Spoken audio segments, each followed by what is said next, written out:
Sloppy Spoilers with your host, DT2.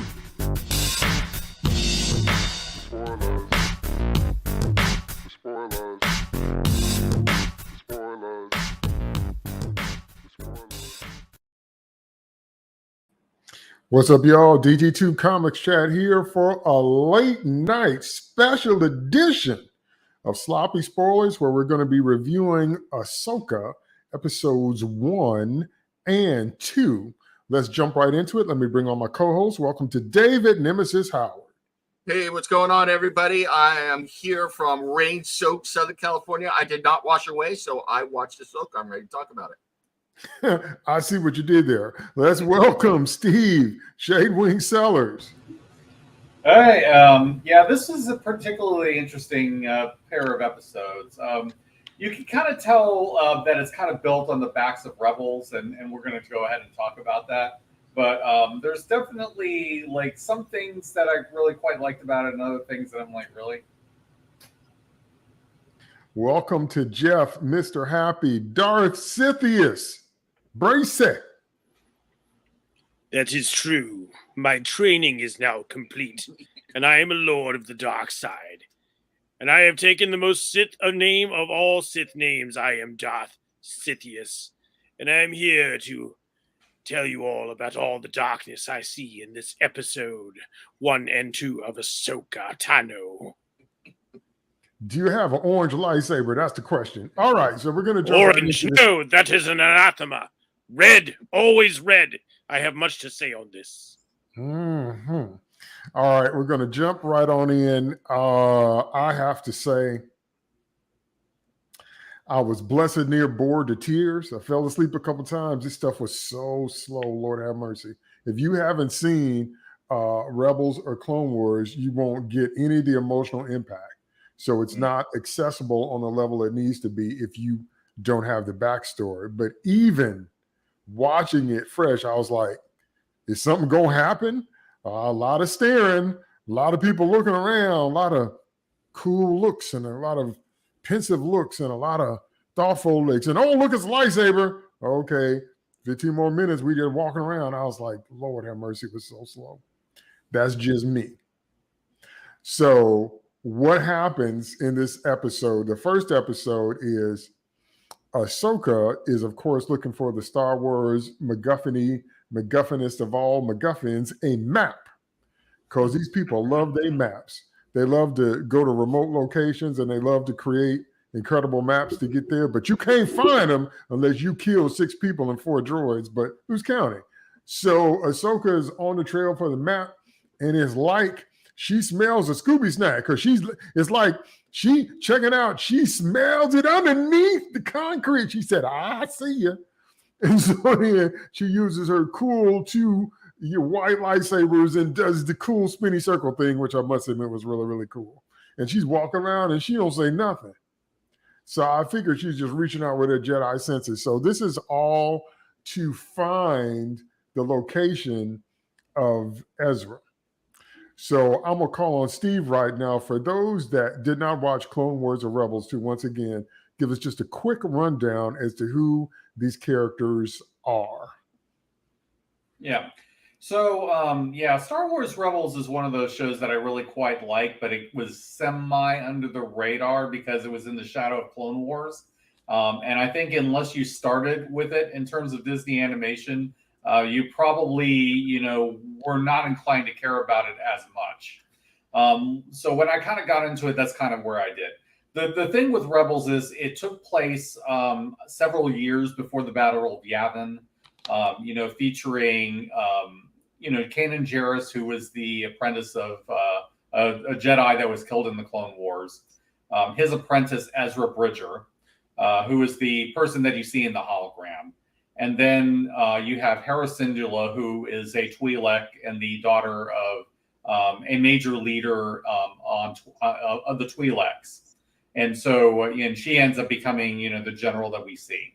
And then you have Sabine, who is Mandalorian and is kind of basically adopted by Kanan and Hera. And you have Zeb Orrelios, who he is sort of not appearing in the show, but you do see him in an episode of Mando towards the end, and Chopper, who we see with Hera on the ship in the Ghost. So basically, the important things to know is that at the end of Rebels, they were in this huge fight with Thrawn called the Battle of Lothal, and in the middle of this, Ezra Bridger decided to sacrifice himself by making sure he and Thrawn were caught on the other side of the galaxy. Long story, don't ask. And now they're trying to get him back. Yeah. Yeah. Sith do not sacrifice themselves. Yeah. Unless it is for greater power. No. The whole thing is basically with the map and all of this. It's just one of those weird things where it's like it very much feels like the kind of stuff you would see in the Disney sequel trilogy. Which, like, why do you design maps that do these kinds of things? Why would you encrypt this kind of map? Why was this hanging in a temple for all this time? It's like it looks cool and it gives Ahsoka something to do in the opening scene, but it's just sort of like backstory-wise, it doesn't really seem to make a whole lot of sense. Why do you have a map at all when you have an ex-Mandalorian bounty hunter? Might I point out that neither Boba Fett, Jango Fett, nor Din Djarin needed a map to find anyone.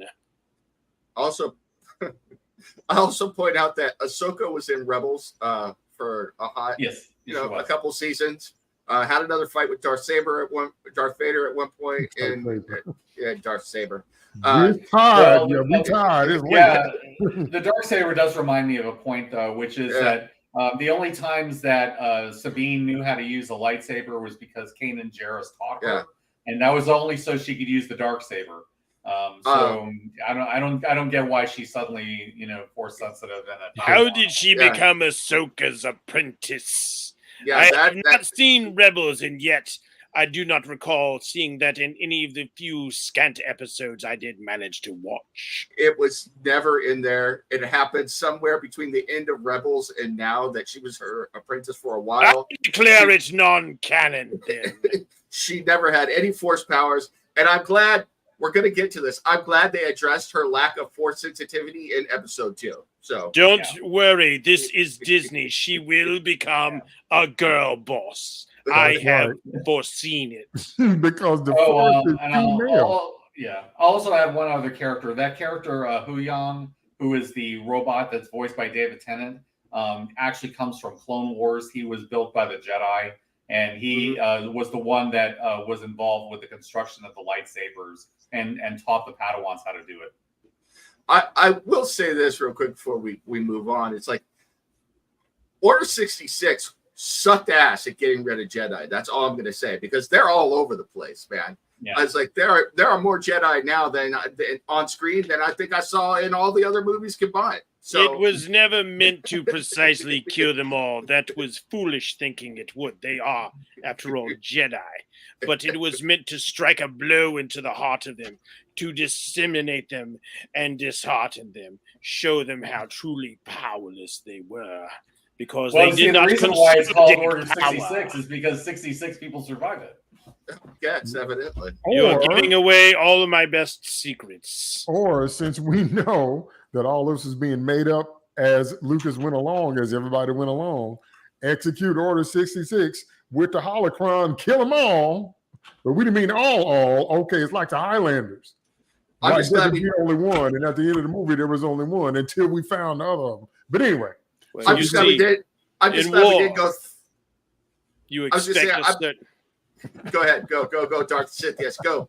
I don't want to interrupt the Dark Lord. So in war, you expect a certain amount of casualties. Where sometimes when you're dealing with Jedi, you have to expect a certain amount of survivors.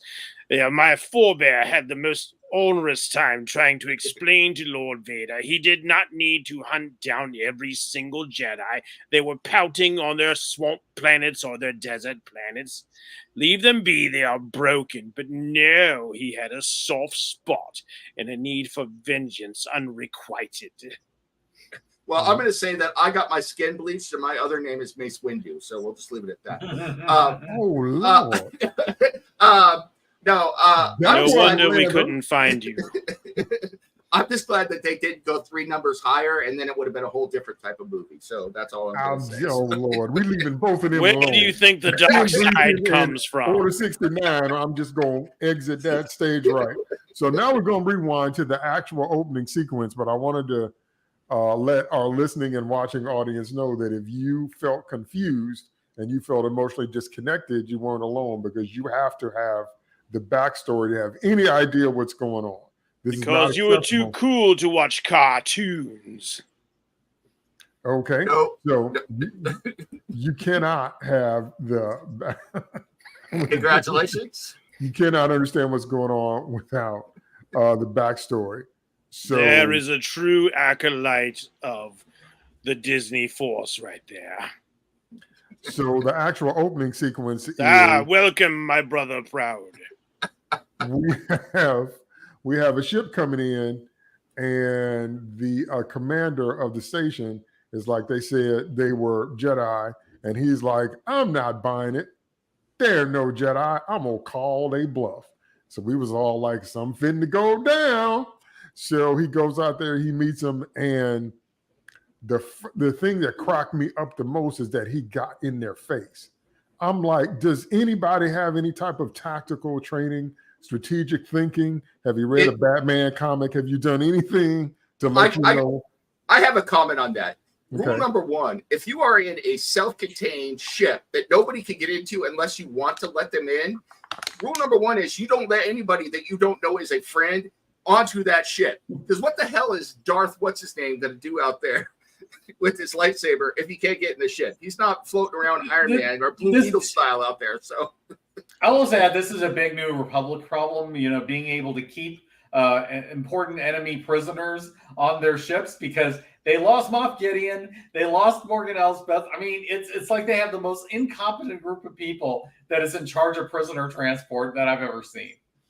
So he confronts him and he gets in his face and he's laughing, and I'm saying to myself, even if they weren't Force users, even if they didn't have lightsabers, they could have blasters. They could be suicide bombers. They could be infiltrators. They could be anything. And none of that occurs to you. It's like commanders don't have tactical training. I don't get it. So he gets right in their face and he's like, arrest them. And he's talking to, like, the little droids and all that, like these guys are nothing. And like Darth Maul, his arrogance was his undoing. That's right. He was undone, all right. Can I also say, does anybody take a Mon Calamari security officer seriously? The guy that snapped to attention was supposed to take him into custody. So. No. So So they're only good at identifying traps. That's better. Yeah. So Darth Sherbert and his Padawan Dreamsicle whipped out their orange lightsabers and started wrecking house, man. That was the funnest thing in both episodes for me, because that was the coolest intro. I was like, well, I bet you learned your lesson this time, but you're not going to live to fight another day. So they're just whopping people. They're whopping droids. They're doing whatever. And they got the cool orange lightsabers, the Sherbert color and all that. I'm like, okay, cool. And so they're going through, and he's like, you're right about one thing. We are no Jedi. That's the coldest line in both episodes. So they come in there and they get what they want. And I'm like, that y'all deserve to die like that. That's exactly what you deserve. So, Steve, give us some more backstory on Darth Sherbert and Dreamsicle. Yeah. There really isn't a whole lot. These are brand new characters when it comes to Star Wars. They were introduced for this. I suspect that Baylan Skoll probably was designed to fill the role of Joruus C'baoth, in terms of being the Dark Jedi that's aligned with Thrawn. But I'm not 100% sure. He certainly didn't have a Padawan or an apprentice of any kind. Who I've been calling Darth Peroxide just because they never give her name. In either of these 2 episodes, if they gave it, it came so fast that I didn't catch it. I had to go to Wikipedia to find this. It is Shin Hari. Shin Hari. Did they never mention that name? No. It's just all you recognize is that she's this bleach blonde Padawan, or shall we say, apprentice to this Dark Jedi. And I can tell you, he's definitely a Dark Jedi and not a Sith. Because from what I can tell, it seems like it's more like they broke from the Jedi at the end of the Clone Wars and kind of like went their way. They saw the writing on the wall, and then they just decided, they weren't going to embrace the Jedi way anymore and just kind of use their power for themselves for whatever reason. She wears the Padawan braid. She does. Sith. Yeah, that's a fair point. So she could have been, it could have been that they maintained some of the Jedi teachings, but it's clear that they don't have the Jedi purpose anymore. Now, before I turn this over to Darth Sidious for his rant about the orange lightsabers, about the Dreamsicle sabers, I must say that the significant thing to note here is that this is the beginning of Dark Jedi, Gray Jedi. This is the beginning of no longer having to pick a side, and Ahsoka is the one character that kind of led that charge. So that's actually, it makes sense in the context of her show that since there are so many surviving Force users, and since the galaxy is really not organized either way, Empire, is just remnants trying to come back with a bunch of loyalists.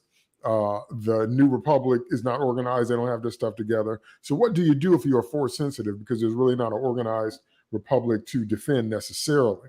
And so it makes a lot of sense now that you would begin to kind of define or some people would kind of begin to define their own code.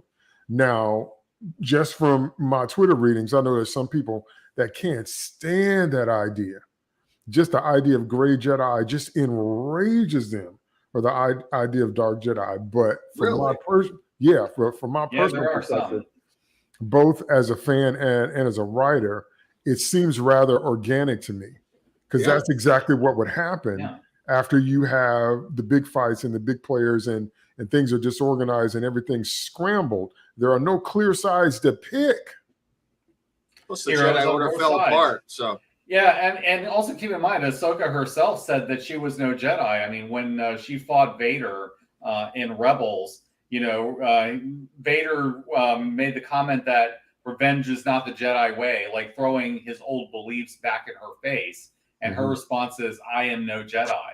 So neither of them, because and the reason that she considers herself that is because she left after she was framed and tried by the council. And she just lost faith in them. I'm going to let Darth Sidious go here, but I got another point on that after the Dark Lord goes, because I don't want to get fork choked through the interwebs here. All right, Darth Sidious, what is your rant about the Sherbert Sabers? This all started with my predecessor's duel with Mace Windu and his flagrantly purple lightsaber. You see, you have the standard colors. You had the blue and you had the red, and everything was quite clearly defined. And then the scholar George Lucas decided to get all fancy with things and taste the rainbow.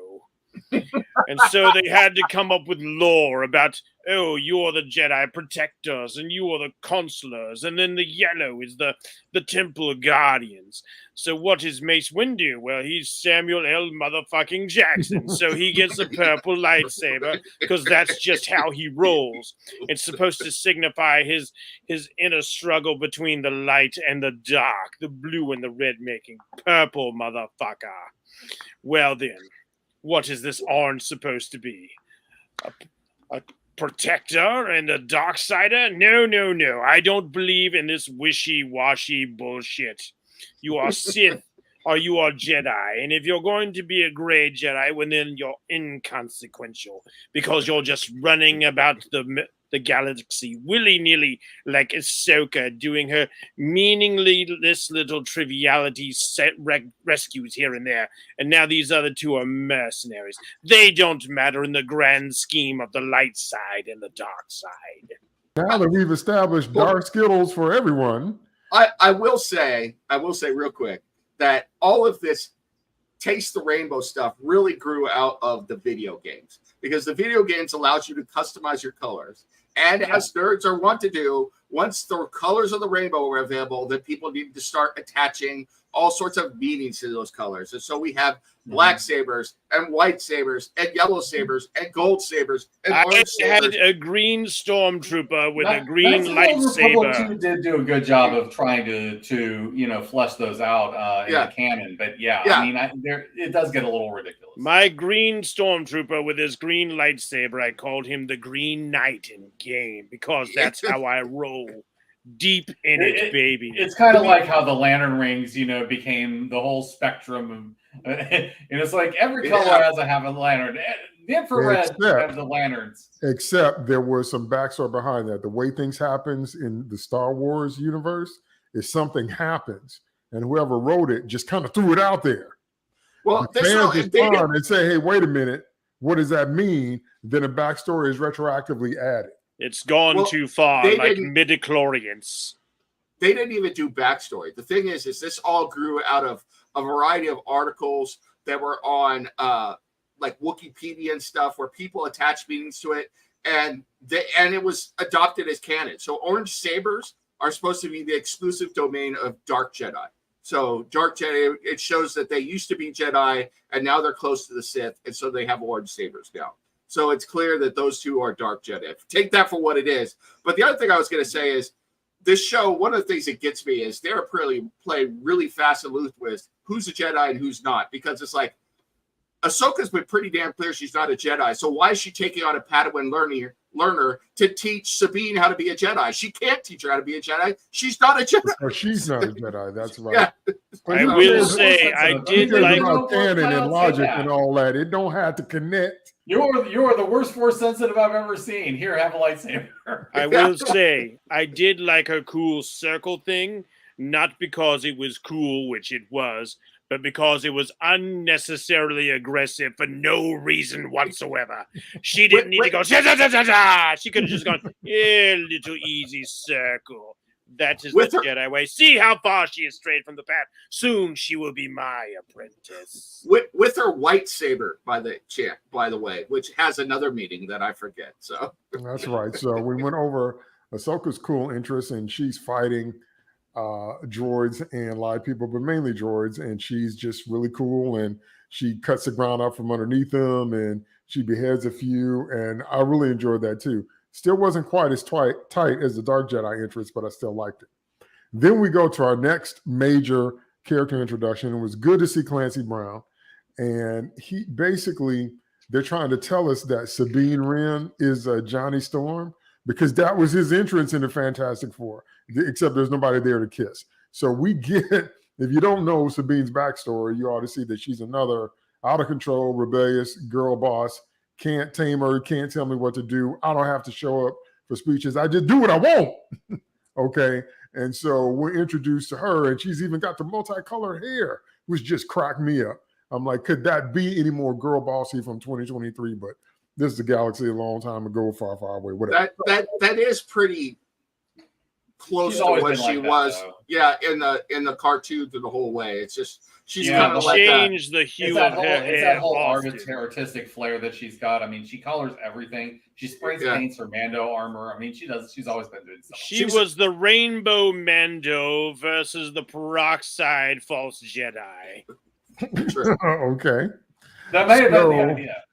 So I thought, because I knew she was going to do something cool as she was speeding towards the ship, I actually thought she was going to jump over it. But she, went under, which is really cool. And the other pilot's like, okay, well, what am I going to do? Shoot you down? So deuces. Okay, so she goes back to her little pad, which was the Akira slide is always cool. Yeah, I think that was Ezra's old place, and then she took it over. Yeah, that was where he started off in the first episode of Rebels, actually. So super small, and she's got a cat with the face of a pit bull combined with a pug. But okay. No, there is a great dark side motive for this. You see, we do not have a baby Yoda in this show. So now we need a new plushie to sell to the children's. And as we have seen in these two episodes, greed is very much a part of the dark side. This will bring in much moolah.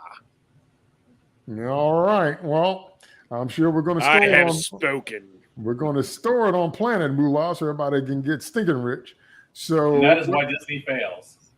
So what happens is, long story short, because we've got to do 2 episodes, is that the map that Ahsoka got, the little globe map, and by the way, when she was in the tomb underneath the ground, those eyes looked alive. I thought those things were going to walk. I thought they were coming out of the wall. But anyway, I was expecting something quite cool like that myself and was disappointed when it didn't happen. That was a real Laura Croft moment that we missed out on. that's right. So what does Sabine do? She misses her speech. She says, "Hey, I forgot about it. Whatever. I'm not beholden to your little rules and protocol because I do what I want." So then And she see what it gets you. She steals the map, even though Ahsoka expressly told her not to. So this is the main relationship of this series. So they're establishing both their past and their present, and then we're going to see the journey that these two take, meaning Ahsoka and Sabine. So she steals the map, and she shouldn't have, which just cracks me up in the first place. But then she cracks the code. So she's actually able to read it, and they use the map to figure out, or Ahsoka says, this means this is where, Ezra might be, and whatever else, it's going to take us in the galaxy. All good, right? Except Padawan Dreamsicle and her order of droids find her and say, yeah, no, how about we take that? And they get into this fight. Now, and I can't wait to hear what you guys have to say about this. As far as I was concerned, Sabine was so outclassed and so outmatched from the beginning. I'm surprised it took her that long, and she should have died, but she's the main relationship, so we can't kill her, because now we've established, thanks to Reva and Vader, that lightsabers through the gut don't kill you. Incorrect. Lightsabers through the gut only do not kill females. Kylo Ren himself would have died if Rey had not spared his Or life. aliens. The Grand Inquisitor did survive that.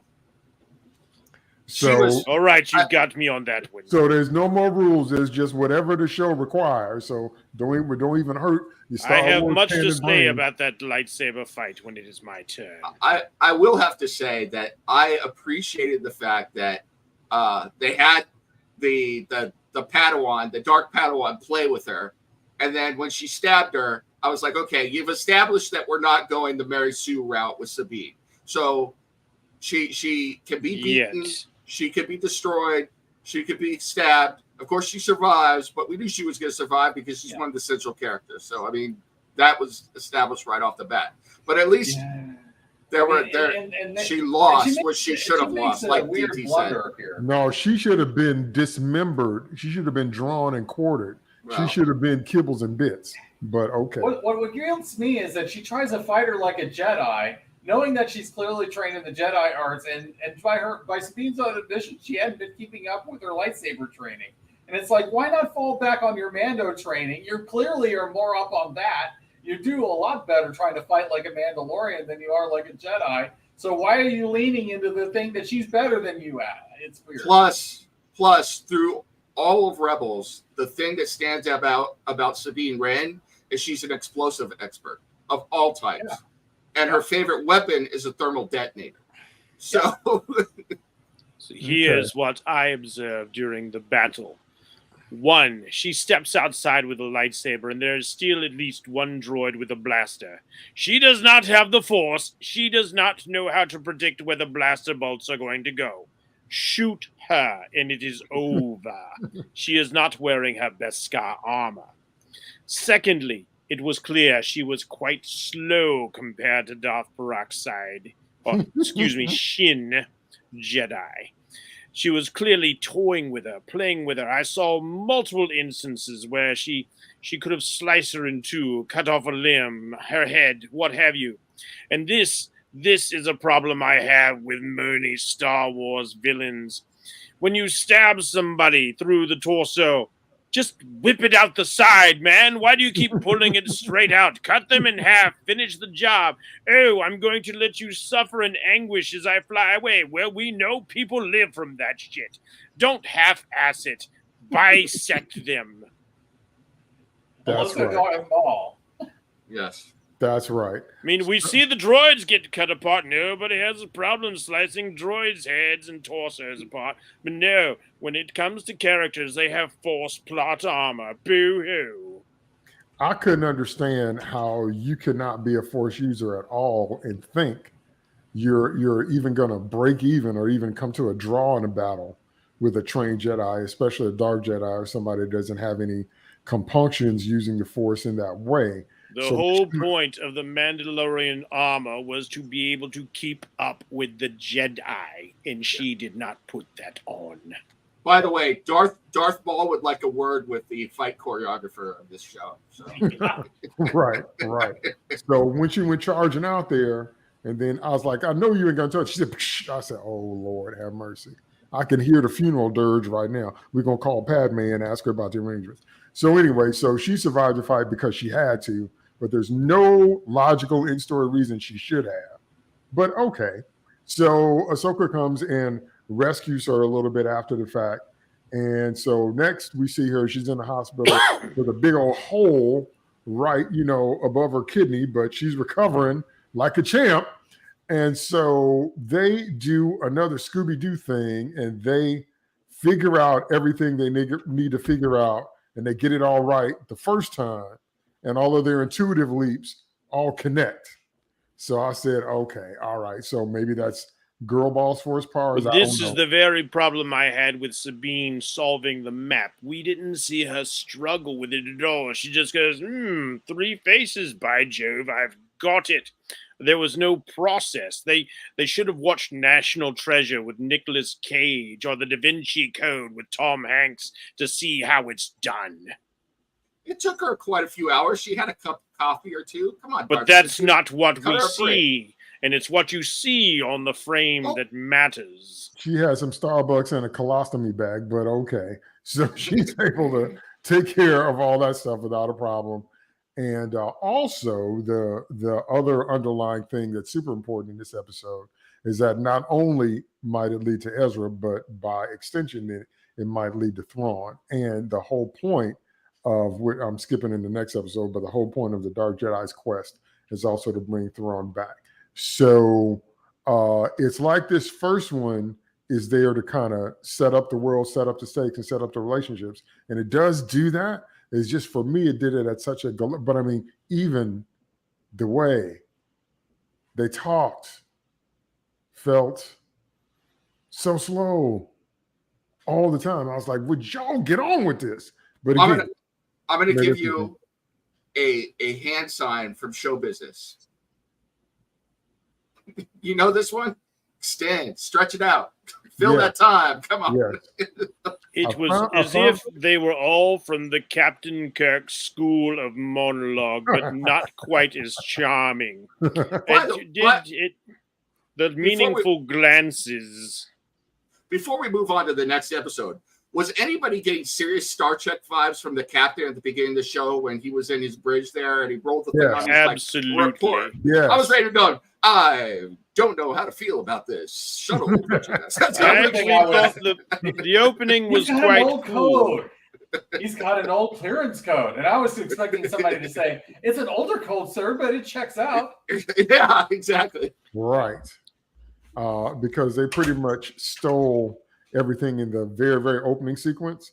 I'm like marching down the hall. I mean, you're not going to look as good as Vader in the Rogue One. Yeah. So stop trying to duplicate that. But just everything in that opening sequence they stole from another piece of content. They stole it, but it was well stolen. It was the most exciting sequence of the entire episode, including Ahsoka Tano's fight. It surpassed that moment. Even the front of that first starship that we saw that the Dark Jedi boarded looked like the front of Voyager. It does. Go back and watch the episode. It's Voyager. It's Star Wars Voyager. So it was really weird. So as we get into episode 2, and anything you want to bring up from episode 1, just jump in with it. Well, I do have a question for Shade Wing, if I may. Go. Oh, okay. All right. You have watched all of the Rebels, yes? Yeah. They all think that Thrawn was destroyed except for Ahsoka, but these other people claim that he is exiled. How exactly does that work? And why would you have a map to where he was exiled? Can you explain? I can't explain the map. Yeah. This is what I was saying before. It's like, why does there a map exist? Why would anybody, have a map? How would you know, to put a map there? Why would this particular culture have this map? No, that doesn't make sense. I can understand maybe from some of Thrawn's loyalists, thinking that he wasn't dead and searching for him, that kind of thing. Clearly. But would Thrawn leave a map behind? That was a great failing of Sidious in the sequels, having a map to his whereabouts. He's a brilliant thinker, but I'm not so sure he would have planned. When you go into hiding, the Sith hid for 1,000 years, and we didn't have maps to where we were. But the way it ended on Rebels, just a quick history lesson, and I'll let DT go with two. Ezra called the space whales to help him. Yes, he did. And the space whales disappeared into a nexus point, into an unknown region of space, presumably either dead or lost, that they could never be found. That's how Rebels ended. So with Ezra. So the space whales, presumably the only way you could get back there is to hunt down a space whale with Captain Ahab, Dark Ahab, and then go find a space whale. Well, did the space whales leave the map behind then? I'm lost in this whole thing. And there's no reason why Thrawn would have predicted that he would have been taken across the galaxy by space whales. He's a brilliant planner. He's 10 steps ahead of everybody. You do not anticipate being taken to the other side of the galaxy by space whales. So it's basically Star Wars for the voyage home. Okay. So Balin and Shin are one step this closer. Just feels like Maz Kanata with Luke's lightsabers. Like, I'll explain how I got this later, and then that never happens. It is very J.J. Abrams-ish. I mean, although I would say like a little bit more like the Rise of Skywalker, with how much it loves its map MacGuffins. What really happens in Heir to the Empire with Luke's lightsaber in his hand is far more interesting than anything we're going to see here, but I digress. Because we probably need to do a whole show about the books. But anyway, so Balin and Shin are one step closer to finding Thrawn. And so back in the hospital room of our almost instantly recovered lightsaber to the guts of Bean, she takes a droid's head, takes it apart, and says, I'm going to tap into the memory banks because it has redundant systems, and that's going to include memory. And so the downside is if I can't do it, it's going to explode. And so this was a cyberpunk mini game all the way. So. Right. Which unfortunately lacked any real tension. We knew it wasn't going to blow up in their faces. So the tension was manufactured and I felt nothing of it. So, right. So she's saying, don't worry about it. Don't worry about it. The thing's, heating up like it's a Terminator, fuel cell, like it's really going to punch a hole in the hospital wall. But I'm like, no, it won't. So, speaking of which, the droids that fought Ahsoka were apparently Terminator powered, for they have nuclear devices on them. Someone has been watching James Cameron and has decided the only way to destroy a Jedi is to nuke them from orbit, to be sure. Yeah, but that self-destruct countdown was so slow. Precisely. I'm like, how you gonna catch anybody in this blast? But anyway. They need Predator technology. But let me make this point. There's something that happened in that hospital scene, and it was so jarring, it made me realize something. The robot, the android, whatever, cracked a joke. And it made me realize there's no humor in either one of these episodes. Because what he said was so funny, because she was like, yeah, you should go for it. He was like, you're a hologram. And I was busting up, and it made me realize there's no humor in either one of these episodes.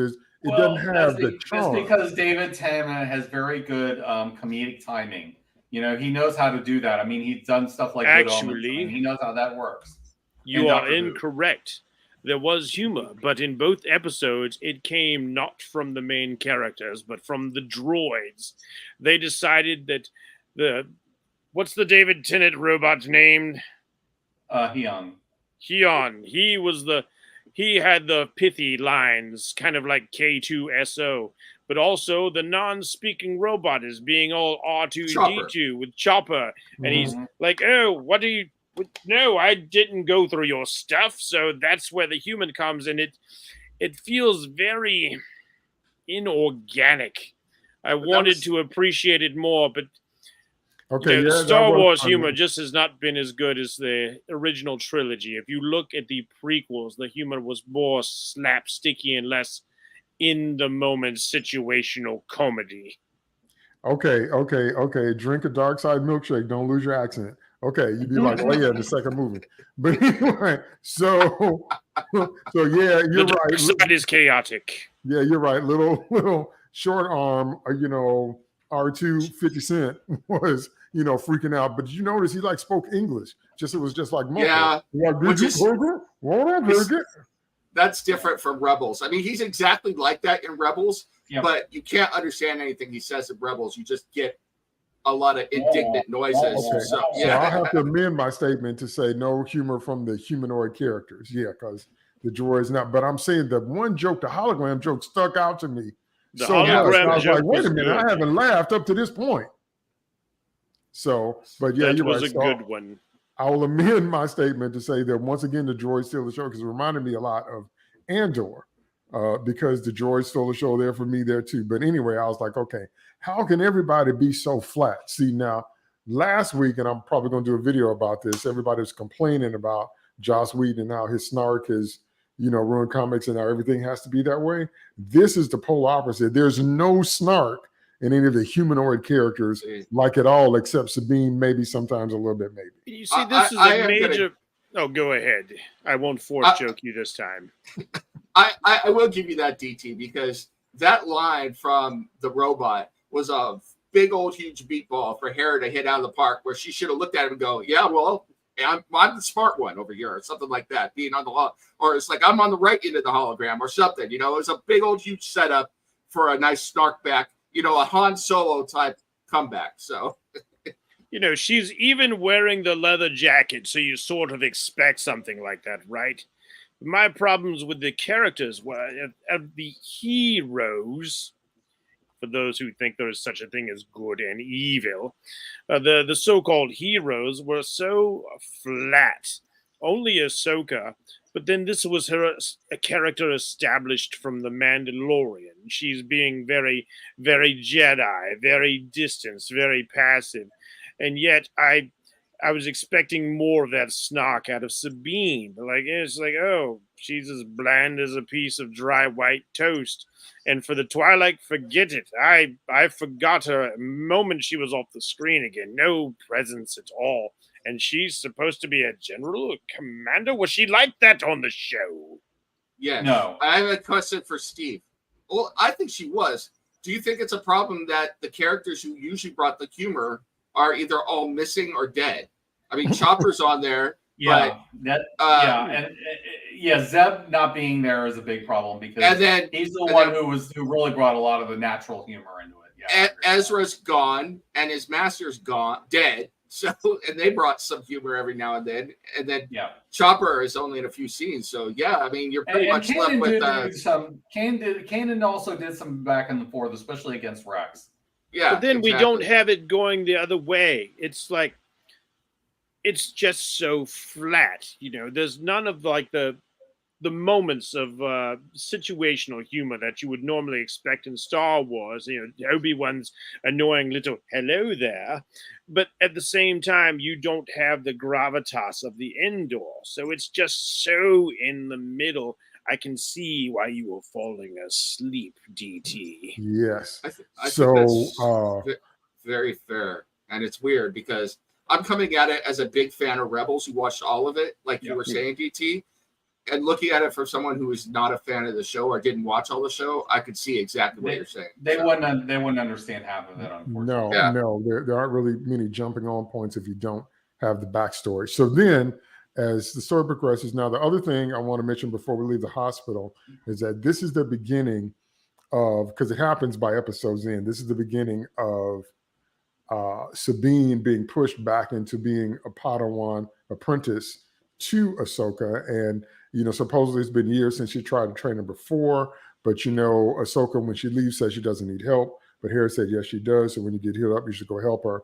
And this is the beginning, again, of that relationship. But once again, every time Ahsoka tries to say, I'm not a Jedi, she does a Jedi thing. She talks cool like a Jedi. She controls emotions like a Jedi. She said, I'm going to take a Padawan learner like a Jedi. And I'm like, now, wait just a minute. So it walks like a Jedi and it smells like a Jedi. What really gets me about it is the Padawan learner she chooses is Sabine Wren. She went into on the Mando show an entire diatribe about why she didn't want to train Grogu, because she was concerned about attachments, about him having attachments to Mando and all of that. And it's like Sabine is even more unstable going by this logic. Precisely. Because she's got that Mando anger. And on top of that, she has a very strong attachment to Ezra. Well, so why in the world would you pick her? Here's Perhaps the other thing. Because she doesn't think she can train her to be a Jedi, because she lacks the connection to the Force. Well, here's the other thing. At the end of Rebels, it was heavily implied that Ahsoka and Ahsoka to some extent, but especially Sabine, was never going to get up looking for a way to get Ezra back. And so everybody at the end of Rebels, all the fans were on the internet talking about that's the next show they should do. It should be Ahsoka and Sabine. Sabine is a Mandalorian warrior, and Ahsoka as a whatever she is, going out and searching for the two of them. They didn't need to turn Sabine into a Jedi. She's not a Jedi. She's a Mandalorian terrorist. She's a terrorist. So, and she rebels in that. She blows shit up through the whole series. A bomb freak. Yes. Exactly. Literally a bomb thrower. Like in every sense of the word, she's a bomb thrower. And she was awesome at it too, by the way. So Mando establishes, to everyone's eternal chagrin, when Moff Gideon was trying to make clones of himself, that somehow now you can add the midichlorians in the cloning process, that if you didn't have the Force, you can somehow now give yourself the Force. Now that to me, then and now, is a step too far, because I'm saying to myself during this whole episode, you want to be trained in the Jedi arts? Don't you have to have a Force to be a Jedi? Isn't that the whole foundation? Otherwise, Otherwise, when you're wielding a lightsaber, you could probably end up cutting off your own head. So no, now it's going to become like The Boys, where you get the special concoction you just inject. Now I'm a super badass too. It's a super soldier serum. So I guess. So now we cut to another scene that I thought was going to be more powerful than it was, and I think it should have been. But anyway, we cut to Morgan Elsbeth connects with Balin and Shin to see what they discovered, and with the star map open, I did like her as a Night Sister, by the way. I'm just going to throw that out there. I thought she was good. So okay. I like that as well. So they uncover the location of Grand Admiral Thrawn for sure, and it's called the Pathway to Peridea, but that's also going back to old language, and everybody doesn't call it that. And so I thought that was interesting in terms of the folklore that they're dialing in, but also remember that Rebels established that Thrawn and Ezra Bridger are in the world between worlds. Now, if you don't know anything about the world between worlds, let me sum it up for you. It's the absolute biggest cheat in Star Wars. There is not a bigger cheat than saying the Force, you can transcend space and time and you can move in and out. See, the first Terminator had it right, where we said they blew the place and he couldn't go back home. That's the way to do time travel. But now once you introduce the possibility of world between worlds and you can traverse space and time, that means whatever it is you're trying to do, you can't lose. You have as many chances as you need. It might as well be the Marvel multiverse. There are no rules anymore. If there's a nexus you can go to that lets you go to anywhere you want to go, you can even circumvent your own death. Somebody can tell you. I've never liked time travel in Star Wars. It's just one of the weird thing is like you can use a lot of different science fiction tropes, and it doesn't feel out of place in Star Wars for the most part. You can throw westerns and all this other stuff in, but when you start throwing in time travel, it just doesn't feel right. Like it doesn't fit in any way, and it really shows not for Star Wars. If one of your lieutenants warns you that has been back from the future and they tell you this is the battle you die, and you said this better I die, he said this better I die, then I'm going into Nexus and I'm going to prevent my own death and I'm going to replan and rescheme this thing. And so I would have rather they were blown or stuck into some type of vortex or some type of other dimension or even another planet.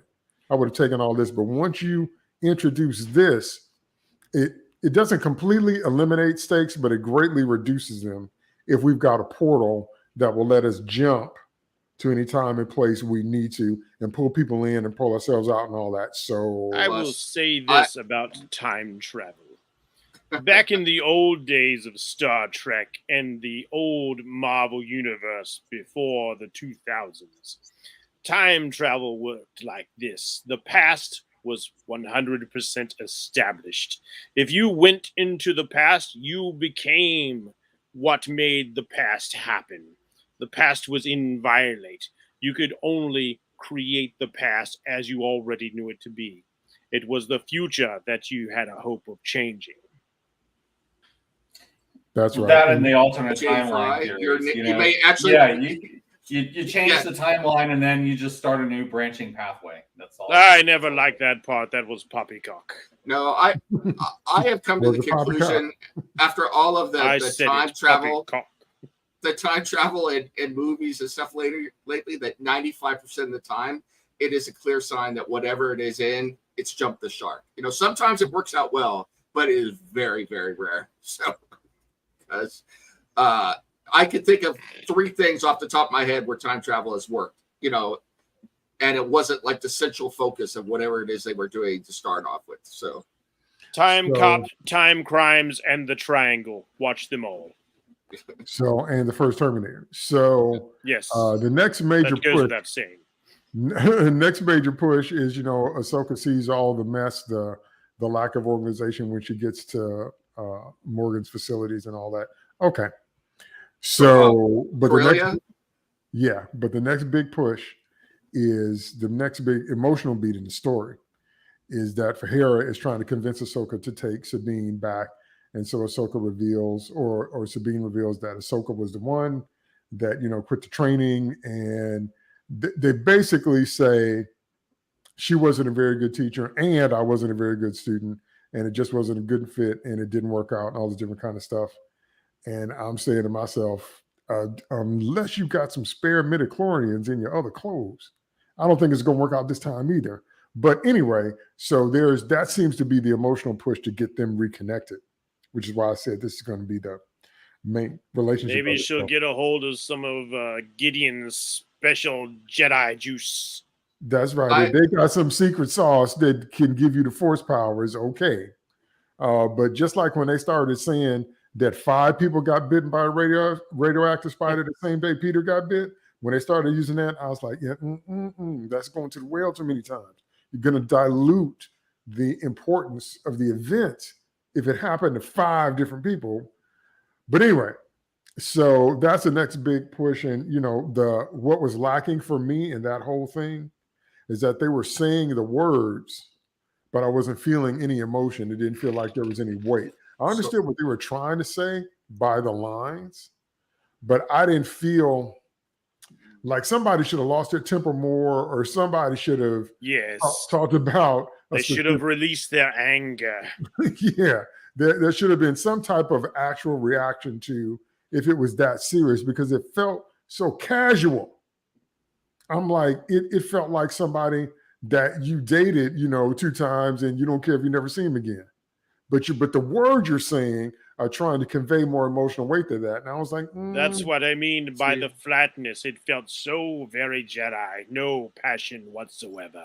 I had some real canon issues at the end, and I'm curious of what Steven's going to say. One is that why is a Night Sister own a shipyard in Corellia?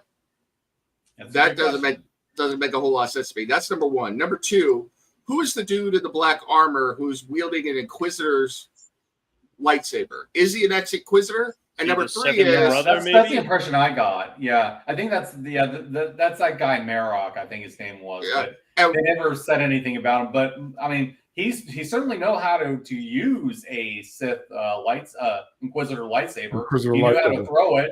He got a return. So I have to assume that he was a surviving. Well, why didn't he cut her in half on the backswing?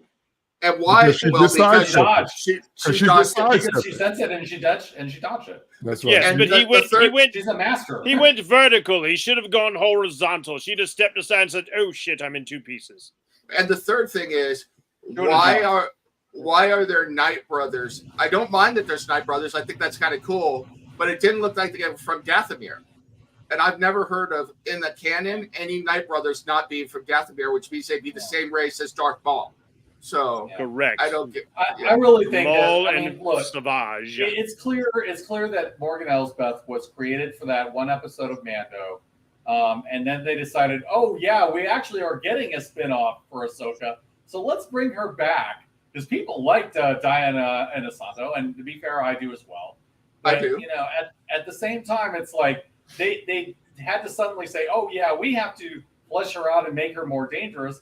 Let's make her a witch of Dathomir. So I don't think. I mean, it's so yeah. You've got this stuff that's layered on her being an imperial loyalist, you know, with ties to Thrawn, and then on the other hand, it's like, oh yeah, here's the witch of Dathomir stuff, so she can actually last more than 5 seconds against Ahsoka.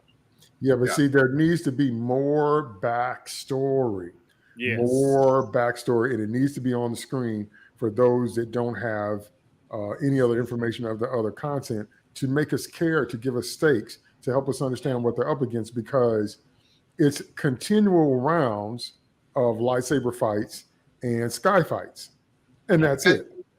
And the part that's really frustrating is that you've got those superficial problems, and then for everybody who has watched Clone Wars and Rebels, you've got serious canon problems as well. You know, so it's like, and for us nerds, you know, there's nothing we don't love like canon. So, and you also have these new villains that you don't really know and don't care about enough at this point. I would really like to know about Balin Skull and Darth Peroxide. I really would like to know more about them. I want to know what's motivating them to get involved with this. Why, you know, yeah, it's like, okay, yeah, they're doing it for money supposedly, and for power, you know, down the road maybe. But, you know, why are they doing this? What separates them from the Sith? What is their own, you know, ideology or viewpoint that separates them? What is the relationship between the master and the apprentice? You know, we don't really get a sense of that so far.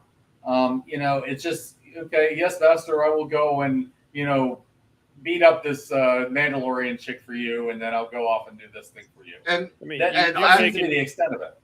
You make an excellent point here. As the Ahsoka Tano, she still runs around being a goody-goody, but she does not strictly follow the Jedi teachings, whereas these two, the Master says, like, well, we're going to have power. Well, that's just all Sith right there. I mean, why not be like Darth Maul in the Solo movie and go ahead and start your own criminal empire? That's not very Sithy. That's you doing your own thing.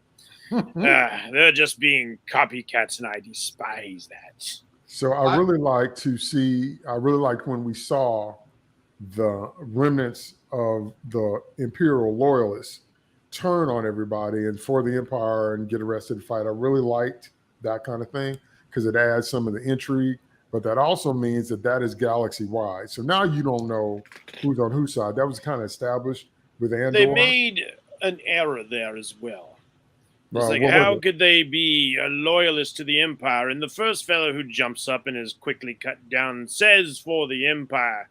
But then they look at the manager as they're leading him off. It's like, no, it was not loyalty to the Empire. It was greed. Let's take a quick shot at corporations. It's like, no, that guy was clearly for the Empire. He threw himself on a lightsaber for the Empire. It felt like they watered it down. The threat within, the fanatic hidden in your midst, would be much more interesting than somebody who's just greedy. That's right. Well, I have to say that I love the irony of the mega corporation driven by corporate greed doing shows with themes about corporate greed. It's like he was hidden in plain sight. The irony. I will say for Iron Man with that irony. Go ahead, Nims. I will say for Balin, I was thinking about this as I watched. I think what they should have done is started the whole show, the series, with Balin as a youngster during Order 66 and showing something tragic happen to him and escaping and shattering his faith. And then we fade into him currently pondering that as his shuttle is moving towards that ship. We get the scroll beforehand, and then his apprentice comes in and goes, "What will we do, Master?" And we wonder if he's still a Jedi or not. And then his actions on the stupid captain make it quite clear he's no Jedi anymore. No, I think that would have been too close to the very recent Obi-Wan with Reva. There's already enough sameness going on in Ahsoka. We didn't need that piled on. Yeah, but they don't mind sameness. Okay, so then we get our exciting escape scene with Hera and Chop, and we get our exciting fight with Ahsoka and Merrick the Inquisitor, and that battle should have been more exciting than it was. Yes. It was another thing that I was really looking forward to it when they squared off, but then as I watch it unfold, I'm like, both of y'all too slow to have any kind of force sensitivity and have any kind of trading. And that's because Rosario Dawson. I mean, no offense to her, but you could tell that she doesn't have.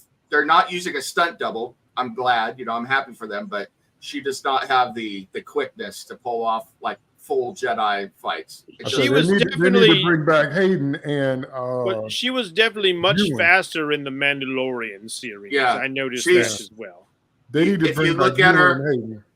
I hope we don't get any negative comments on this. I really don't care, but she's getting older. You could tell. Now, what I would have done were I to film the sequence is, maybe you do not know this, but a lot of Hong Kong movies, even Jackie Chan, they do speed up the camera just enough. So even as Jackie Chan gets older, they cut a few frames out. They decrease the frame rate just a bit so that Jackie is a little bit faster than he is, because he is not a spring chicken anymore. And even when he was young, they had a tendency to do that when he was doing his own thing and not just making all the period piece kung fu movies. It made it more exciting, had a lot more impact. They should really have had a choreographer like that on board who knew how to get the most out of an aging performer. And no besmirchment on Rosario Dawson. She is a delight, and I love her. Maybe I can convert her to my side. It's not her fault at all. The fight choreography itself was good. It's just that it was all slow. All of it. Episode 1 was slow. Episode 2 fight choreography was slow. It was just slow and methodical. And it's like, it's just truly the best scene so far has been the Dark Jedi slashing away those poor noobs with no force powers. Absolutely. So next, Sabine looks like she's going to accept her fate, accept her destiny. So she goes get her Mandalorian armor and realizes I got to cut off my girl boss hair because can't fit all this hair. I was wondering how she was going to tuck all that into the helmet. So she does the major chop, and she kind of presents herself. It reminded me very much of a similar scene when in Xena Gabrielle, where Gabrielle was actually being held up by her hair. And when Xena set her through, she sent through her chakram and cut Gabrielle's hair off. So she cut it short and kept it short for the rest of the series. So it felt a little bit like that to me. And she said, this is more me. I'm back to my true self. So we understand all the metaphors. We understand all the allegories. And, I won't say that all is right with the world, but I will say that this relationship is where they wanted it to go, in the second episode, where she's studying again, learning how to be a Jedi from a not Jedi. And she don't have a force. I will say it is the exact same look she had in Rebels. And to their credit, everything that they did in the show that came from Rebels looks accurate. So the characters, for the most part, act in character. I think there's some differences that we could quibble about, but as far as looks, they look right. Yeah, so, and they got to look all right too. I mean, the entire look of that planet and some of these other characters. Azadi, the governor, played by Clancy Brown, was somebody else who was a Rebels character. They got him right. Yeah, I really thought it was rather cute that the mural on the wall behind them was done in the odd style of Rebels as well. Yes, it was. It was cool. Yeah, absolutely. And the weird looking cat is straight out of Rebels as well. So whatever. Yeah, that was Lothcats. Even the idea that she decorates her home, she's taken over Ezra's home, and she still likes to graffiti the walls. That was a nice personal character touch. Yeah. So All right. So Morgan on the thing was, go I ahead. want a live action Rebels. So that's what I want. So Morgan on the Eye of Science says that they gotta retrofit the starship with hyperdrive so they can get to where Thrawn is. But Balin and Shin have a disagreement in that Shin feels like they made a clean getaway and it's all good. But Balin's like, no, I can feel Ahsoka coming. I can feel her coming. And I'm saying to myself, once again, I'm trying to understand the level of force you have to have to reach all the way out. And feel, when Luke and Vader were talking in Empire, they were in close proximity. And even when Luke was on the ship and Vader was on the Star Destroyer, Vader reached out, but Luke wasn't that far from him. And then in Jedi, when Luke came on Endor, he felt Vader's presence as it got closer. But here I'm saying, as a matter of fact, Luke was worried that him being on the shuttle would alert Vader to his presence as he got closer. But now, thanks to the J.J. Abrams Star Wars, we have Force Skyping, so the sky is the limit. That's right. So I'm like, so you can feel her coming, huh? How exactly is that? Are there ripples in the Force? Is there a great disturbance in the Force? Can you extend your Force sensitivity to as far out as it needs to? How do you sense that? So I know it's supposed to be a setup to whet the appetite to see the next episode, but I'm like, I hope this cranks up. I hope that they turn this up several notches so that we get better lightsaber fights, so we get more of an idea of stakes, because these first two were really nostalgia.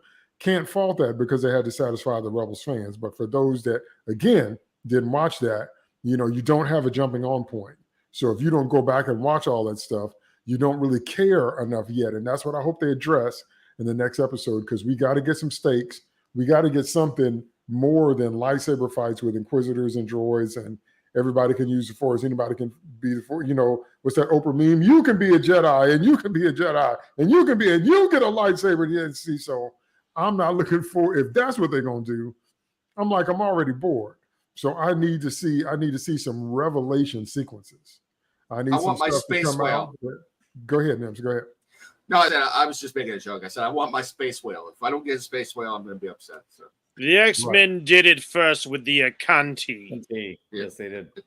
Yes. So I remember that. So also, and I'm going to say this now, it's a shame I have to say this, but I have to say it.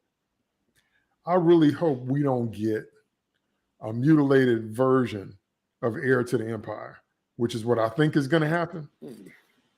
I think we're going to get a version that is watered down, that is truncated, that's just chunks of the original. And I don't know. So that's another reason I want to see where they're going in terms of stakes and what the focus is going to be. Because if it's not going to be any bigger than what we've seen these first two episodes, I'm like, so whenever they introduce Thrawn, if you don't know who Thrawn is, I hope they give him enough time with the audience so you can get a sense of who he is, because he's one of the greatest villains under Vader. If you enjoyed Moff Gideon in Mandalorian, hold on to your butts for Thrawn. Well, they need Thrawn to show up sooner rather than later, because he's the main villain. He should be anyway. So yeah, he should really jumpstart this thing. I hope so. Yeah, it just depends on when they get him to show up and how well they handle his intro. I did like him in season 3 of Rebels. 4, not so much, but 3 was pretty solid. So hopefully we'll get something up to like that. My worry is that he's going to be an introduction in the last 5 minutes of the last episode of season 1. Oh, that would absolutely suck balls. That's more evil than I am. Thank you. I appreciate that. We have long been disconnected from both ratings and fan response. We have long been in the era where the creators are creating what they want and they're creating for themselves. It doesn't matter what the fans say. It doesn't matter what the ratings say. It doesn't matter what the box office says. I never in my days thought I would see such a thing, and yet here we are right in the midst of it. So that's what I mean when I say I have little to no hope that it's going to be faithful, because in the trailers, Ahsoka does mention, a real heir to the Empire, blah, blah, blah, blah, blah. But you don't have time and nor desire to do those books justice. So we'll see. So let me hear your final thoughts before we close this one out. Final thoughts starts with Nim. Yeah, I will say that my thoughts on the first 2 episodes of what I think this whole series is going to be, which is most Disney Plus series, is this is going to be 6 hours of television, which should have been a 2-hour and 15-minute movie. And they stretched the first 35, 40 minutes of the movie into an hour and 45 minutes, which is what we got in these first 2 episodes. And I think that's why it feels slow, because if you make this a tight 30 minutes for these first 2 episodes, I think it's pretty good. I still think it was good. I enjoyed it because of the nostalgia factor and what I got to see and everything. But I have to be fair and say and be honest, it did drag. It did drag. And I think it's because they're trying to turn what should be a movie into 6, 7, 8 hours of television. So just keeping it real. Yeah. I'm much in line with that. I think that Disney still has a serious time management problem. They don't know how to pace these shows with any consistency. They're still having a problem with this one. There are things about this one I liked. I don't hate this like I have with things like Kenobi. I think part of it is that I do get into the nostalgia factor with Rebels. That was a show that I liked a lot. I thought the characters were faithfully presented in live action, and it was nice to see them. There are things that don't make sense, unfortunately. There are canon problems. There are pacing problems. And there are things that, kind of looking at it, it's like, really? That doesn't quite make sense. But, at the same time, it's like these actors are very good. And I think, they're still kind of pulling a lot of the weight, in addition to with the visual effects, which are better on this show than they have been in other shows. So I think it's like I think it's between those things and the fidelity of bringing Rebels to live action that softens it for me. But if you're coming in with absolutely no experience of Rebels whatsoever, if you've never seen a single episode of any of the animated shows that Filoni has worked on, I mean, if you haven't seen anything leading up to it, you're going to be looking at this and just struggling to find a reason to care. And yeah, I think that is a fair point. True. Scythius. I will say this. I was somewhat looking forward to this show, as I did enjoy the presentation of the live-action Ahsoka Tano via Rosario Dawson in The Mandalorian. But these 2 episodes really left me disheartened in the most dark side of ways. I could feel the anger welling within me as I find myself being stifled by the pacing, the boredom, and the lack of action. One thing that Star Wars is known for is based off of the idea of Flash Gordon action serials. And I will say, for the most part, the other Star Wars episodes on Disney Plus have kept the action quotient enough to keep one engaged. But this is trying to take lightsabers and do a slow burn, and you never slow burn with a lightsaber. They cut right through. So where is my action quotient? It's just not there. They're trying to be a little too metaphysical and philosophical and pace it out with I'm going to look at you and you're going to look at me, and I cannot find myself connecting with the protagonist in a meaningful way. Ahsoka and the robots are the only ones that really appeal. Otherwise, perhaps unsurprisingly, call it my bias, I find myself more interested in the villains of the piece. Yeah, all right. So far it's the Blandalorian, but we're going to give it another whirl with the next episode. So thanks to everybody. That was a good one. Thanks to everybody that watched us live. Don't forget to check out the other offerings we have on Comic Crusaders. We got retro stuff. We got artist interviews. We got up and coming artists. We got comic reviews. We got horror movie reviews. You name it, we've got it. And me and this crew, the Sloppy Spoilers crew, we're going to see you next time on the next episode of Sloppy Spoilers. Everybody have a good night. Yeah, this will really piss me.